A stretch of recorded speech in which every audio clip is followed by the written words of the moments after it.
Good morning, everyone. Today we're going to look at the word agape. So, the word agape means love, or affection, or benevolence. This word doesn't appear as agape in the English Bible, but if we look at some of the translations from Greek, it is a Greek word. In English it is translated as love. So there are a number of words in Greek that are translated all as one word, love, in English, and this is one of them. Agape is one of them. There are other types of love that are described in the Bible, and agape is talked about, is mentioned in John chapter 15 verse 12, which says, "This is my commandment, that ye love one another as I have loved you." Verse 13, which is a well-known and popular verse, "Greater love hath no man than this, that a man lay down his life for his friends." This love that Jesus was talking about is agape. So the word agape is a noun, and it comes from a verb, to love or beloved, and the word to love is agapao, and then we'll go and take a look at the verses in which this root is mentioned. Now, this is another common but interesting set of verses. I really love this passage. John chapter 21 verse 15 says, "So when they had dined, Jesus said to Simon Peter, Simon son of Jonas, lovest thou me more than these?" He saith unto them, "Yea, Lord, you knowest that I love thee." He said unto him, "Feed my lambs."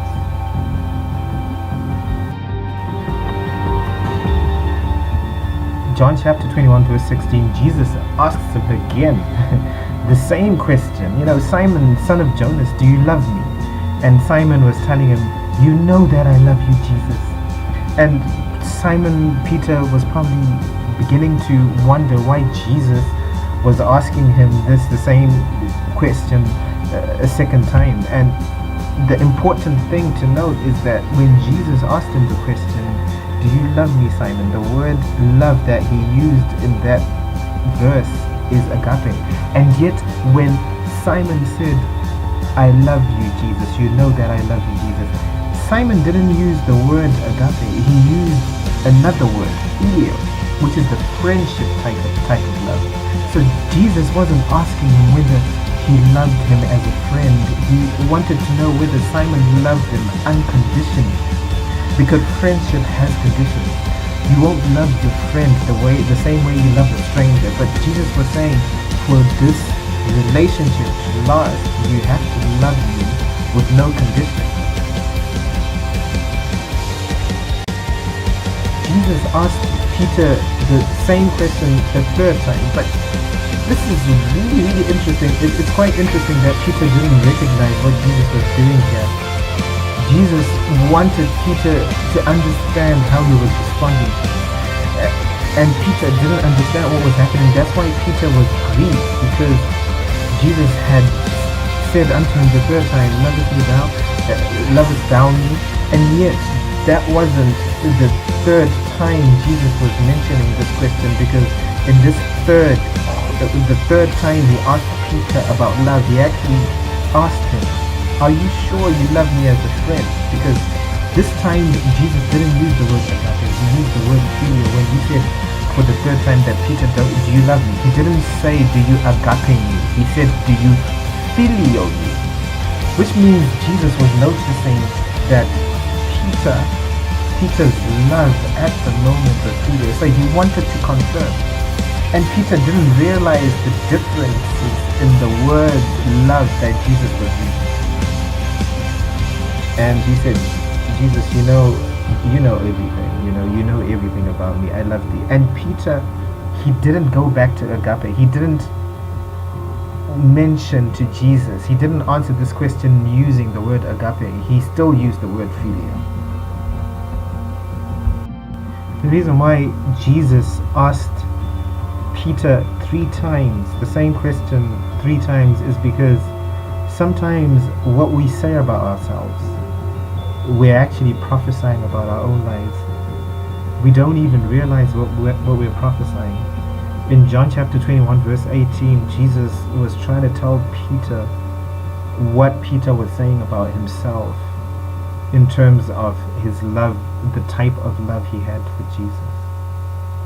So in verse 18 of chapter 21 of the book of John, Jesus, after having asked him 3 times to make sure, to Peter, he wasn't just imposing this prophecy on Peter, but he was giving Peter a parable of how Peter was responding to Jesus' question. So he says, "Verily, verily, I say unto thee, when you were young, you girded yourself, and you walked whither you wouldest.